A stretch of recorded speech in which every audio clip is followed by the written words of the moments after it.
I want to talk a little bit about Pokemon Ultra Moon. Now, this is a Pokemon game that I missed out on. The last game in the Pokemon series that I played before the Nintendo Switch was Pokemon Black. Because as a kid, I went through that one phase that everyone has where they sell all their Nintendo games so that they can buy a new Xbox to be cool and play the new Call of Duty every single year. Until you eventually get a job, buy a PC, and then realize that you don't like modern games, so you go back to playing all the games you played as a kid. Anyways, knowing that I've only played the traditional Pokemon games, because Pokemon Black and everything before that was very formulaic. And I would even say the same for Pokemon Sword and Shield. These games follow a formula to a T. They're all pretty much the same game. And what was really interesting to me is the fact that everyone was talking so much about how Pokemon Legends Arceus was a step in a different direction for Game Freak, as if they've never done that before. Pokemon Ultra Sun and Moon are very interesting because they don't have gym battles like all the other games do, excluding Pokemon Legends Arceus. Now, instead of the Pokemon gym battles, they have what they call totem battles. Basically like a boss battle rather than a gym leader, because you face these wild Pokemon called totem Pokemon, which are just regular wild Pokemon with their stats raised. That's really what I wanted to focus on here, because Pokemon Ultra Sun and Moon are incredibly hard, which I was not expecting at all, because everyone complains about how Pokemon has only gotten easier since the older generations. And that's mostly true, but Pokemon Ultra Sun and Moon are definitely exception to this. These games are fucking hard. It's not even close. Okay? They're unfair, is how hard they are. Because Pokemon Ultra Sun and Moon, instead of having these battles where you're trying to outsmart this AI trainer, which the other games, like obviously humans are typically better than like the shitty AI they put in the kids game, but in Pokemon Ultra Sun and Moon, they made it so that the game is literally unfair to you. Because during these totem battles, they added this feature called SOS where the wild Pokemon can just call in a partner to face you. Now, if this was just a regular doubles battle, that'd be really cool. But it's not. It's not a double battle. It's a 1v2 battle. What the fuck is that, Game Freak?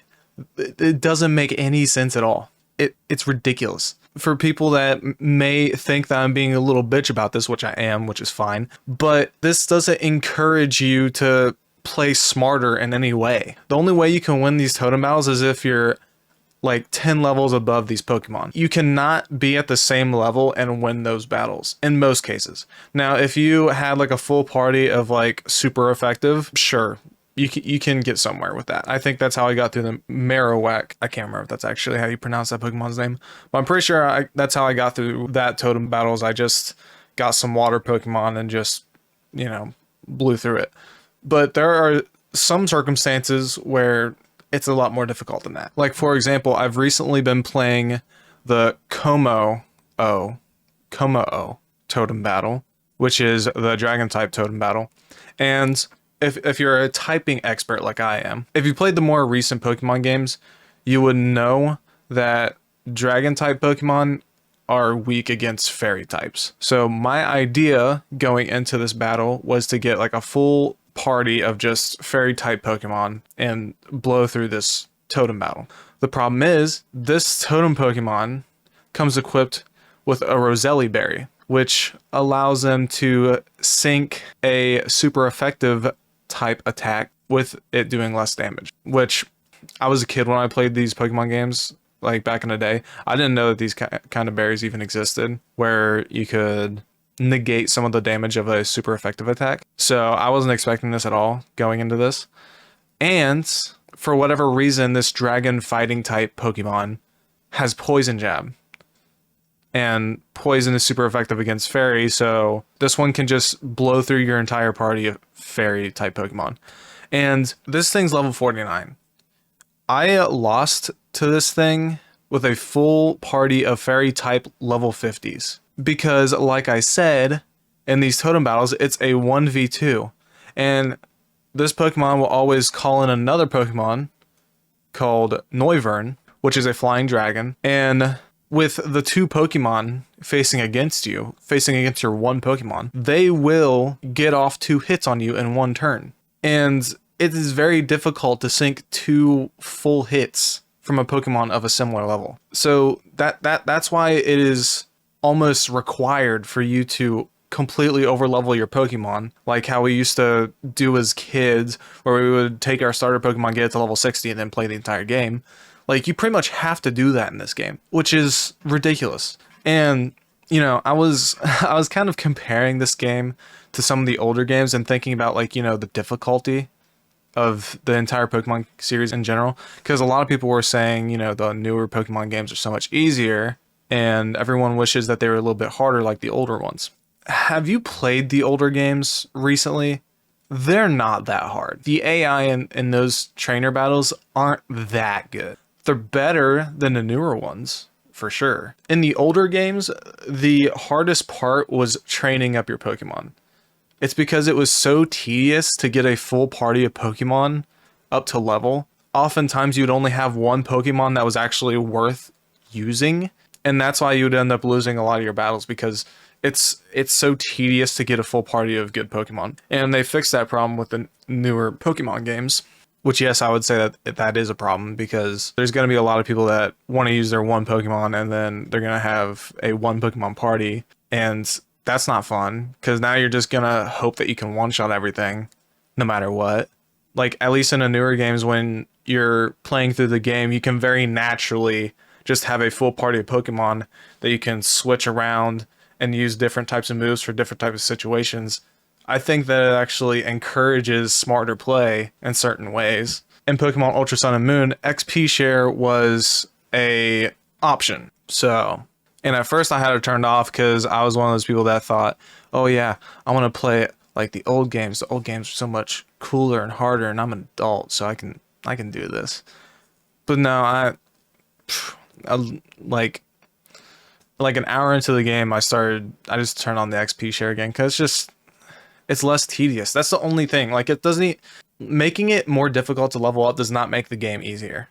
It makes it take less time more than anything. And then what you do from there, how you solve the situations in battle, is where the difficulty comes in. So Pokemon Ultra Sun and Moon are very difficult. I would even say unfair, because like these totem battles, doing 1v2s, did anyone ask for this? I think everyone just wanted the AIs to be a little bit smarter. No? Like, 1v2s are stupid. If you're at the same level as these Pokemon, and by the way, the main totem Pokemon does have a stat boost on every single one of their stats. So they're going to be faster than you. They're going to hit harder than you. They're going to have better defense than you. So in these totem battles, you're just going to get two-shot by these 2 Pokemon, and they're going to blow through your entire party, unless you overlevel yourself. How is that fun, you know? Another weird thing about this game is that the progression is confusing. Like, I've been playing through the game, and at one point I thought I beat it, because there was this one guy that was like one of the best trainers in the region, and after you beat him, it seems like a big deal, but then it just keeps going. And like I said, there's no gym leaders, so there's no gym badges. Obviously in the older games you would know how far you are in the game by saying, okay, I have 6 out of the 8 badges. Like, it's pretty obvious. But in this game, you get these Z power crystals, which is fine. I think it's a cool thing because it shows up on your trainer card, and then it allows you to use these more powerful moves, which can be compared to like the Gigantamax and stuff like that. It's kind of like a similar gimmick, but it's not very clear how much you've progressed through the game when you're collecting those, because you don't even just collect them from the totem battles. You collect them from random story missions. It's kind of odd. And I've also noticed that there is like a stamps thing, but it's not super clear how you get those, or if that really indicates how far you are into the game, because I'm like 60 hours into the game, and I've had like 5 out of 15. I've had 5 out of 15 stamps, and I'm not sure if the stamps cover just the main component of the game, or if there's like extra, like if you keep getting them after the end game. I don't know. It's odd. After playing the game for as long as I have, it's odd that I only have just a few of the stamps. But I don't know. This game's weird and it's stupidly hard. Like I said, I think it's unfair. Even compared to the old games. Like this game is incredibly challenging and it's challenging to the point where it's not even fun anymore. Cuz like I don't understand how having a component of the game that almost forces you to over level is fun. Because I don't think people want to over level their Pokemon. I think they just want to have a battle that makes them think. And these battles do make you think, but when it's a 1v2, there's not much you can do other than force yourself to tank a couple of shots from these Pokemon. And they attack better than you. Like I said, all their stats are better. So like it's just stupid. That's all I have to say about this game. It's an odd one.